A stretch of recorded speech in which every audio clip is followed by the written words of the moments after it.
গরম পড়েছে, হাঁসফাঁস করছে, এই সময় বাইরে থেকে এসেই একটু ঠান্ডা শরবত না খেলে ভালো লাগে না।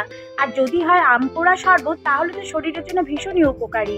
আজকে আমি নিয়ে নিয়েছি মাঝারি সাইজের দুটো আম। তোমরা চাইলে আঁটি শুদ্ধ আম নিতে পারো, কিন্তু আঁটি শুদ্ধ আম বেশ টক হয়। তো আমি মাঝারি সাইজের আঁটি ছাড়া যেসব এখন কচি আমগুলো উঠেছে, সেই আমগুলো দিয়ে কিন্তু শরবতটা তৈরি করে নেব। এর জন্য আমগুলোকে পরিষ্কার করে ধুয়ে নিলাম, তারপরে বোটাটা ভালো করে কেটে নিয়ে উপর থেকে নিচ পর্যন্ত একটু করে ছিঁড়ে দেবো, কারণ আমগুলোকে এবার কিন্তু পুড়িয়ে নিতে হবে। তো এই কচি আমগুলোকে আমি একটু পুড়িয়ে নেব। তোমরা চাইলে আঁটি সমেত আমেরও করতে পারো, কিন্তু সেটা কিন্তু ভীষণই টক হয়।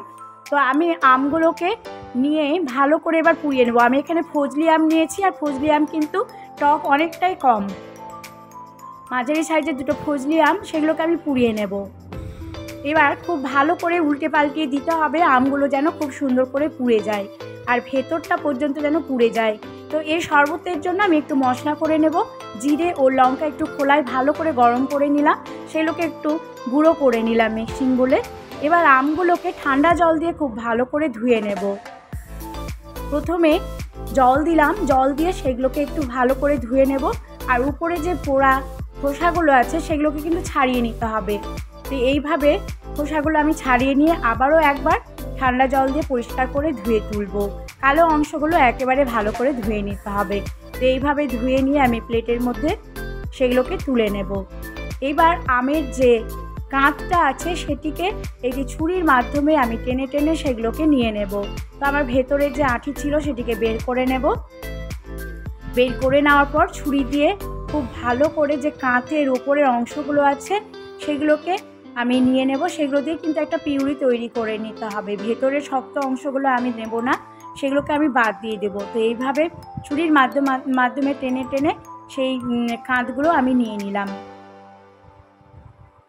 চাইলে তোমরা বড় আমেরও করতে পারো, কিন্তু বড় আমের পিউরিটা কিন্তু খুব টক হয়, আর এর মধ্যে মিষ্টিও অনেকটাই লাগে। তো আমি আজকে তোমাদেরকে যেই শরবতটা করব, তাতে কিন্তু চিনি অ্যাড করব না, আমি পুরোটাই গুড় দিয়ে করে দেখাবো। আর জানো তো, এই গরমের দিনে গুড়ের শরবত আমাদের শরীরের জন্য কতটা উপকারী। তো আমি গরমের দিনে শরবত কিন্তু চেষ্টা করি গুড় দিয়ে করার। তোমরা চাইলে মিষ্টি দিতে পারো। আর চিনি কিন্তু আমাদের শরীরের জন্য ভীষণই ক্ষতিকারক, চিনিটা অ্যাভয়েড করাই ভালো। আমি 3 চামচ গুড় নিয়ে নিলাম মিক্সিং বোলের মধ্যে।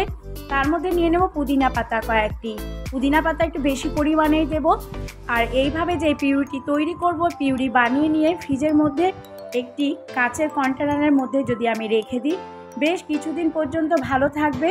আর যখন ইচ্ছে হবে শরবত খাওয়ার, তখন ঠান্ডা জলের মধ্যে গুলে মাত্র 10 মিনিটের মধ্যে আমরা তৈরি করে নিতে পারবো এই আম পোড়া শরবত বা আম পান্না, যেটাই বলো না কেন। তো এইভাবে আম পোড়া শরবত করে নেওয়া যেতে পারে।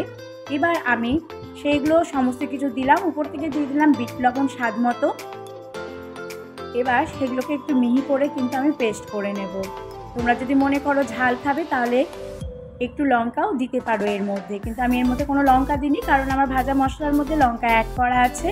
পিউরিটা আমি একটি বোলের মধ্যে ঢেলে নিলাম। এইবার 2 গ্লাসে 2 চামচ করে সেগুলো আমি নিয়ে নেব। আর কালারের জন্য আমি এখানে একটু ফুড কালার নিয়ে নেব 2 ফোঁটা।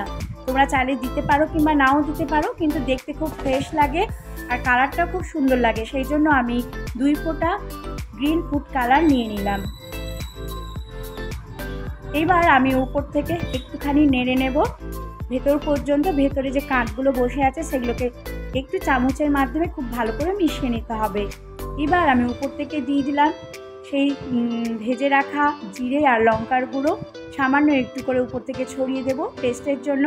আর দিয়ে দিলাম আমি এখানে 2টো বরফের টুকরো। উপর থেকে গার্নিশিংয়ের জন্য একটু পুদিনা পাতা দিয়ে সাজিয়ে দেব। আর চাকা করে রাখা সেই লেবু গ্লাসের মধ্যে এইভাবে দিয়ে দেব। আর এর মধ্যে যদি লেবু দেওয়া যায়, তাহলেও কিন্তু খুব ভালো লাগে। তো বন্ধুরা, এই ছিল আজকের আমার আম পোড়া শরবত। তোমাদের কেমন লেগেছে তোমরা অবশ্যই লাইক, কমেন্ট, শেয়ার করতে ভুলবে না। চ্যানেলটি সাবস্ক্রাইব করার অনুরোধ রইল নিত্য নতুন ভিডিও পাওয়ার জন্য। গরমের দিনে, এই হাঁসফাঁস গরমে আমরা কিন্তু মুক্তি পেতে পারি এই আম পোড়া শরবত খেয়ে। আম পোড়া শরবত বাড়িতে কোনো যদি গেস্ট আসে, তাহলেও কিন্তু সাথে সাথে 10 মিনিটের মধ্যে তোমরা এইভাবে করে দিতে পারো।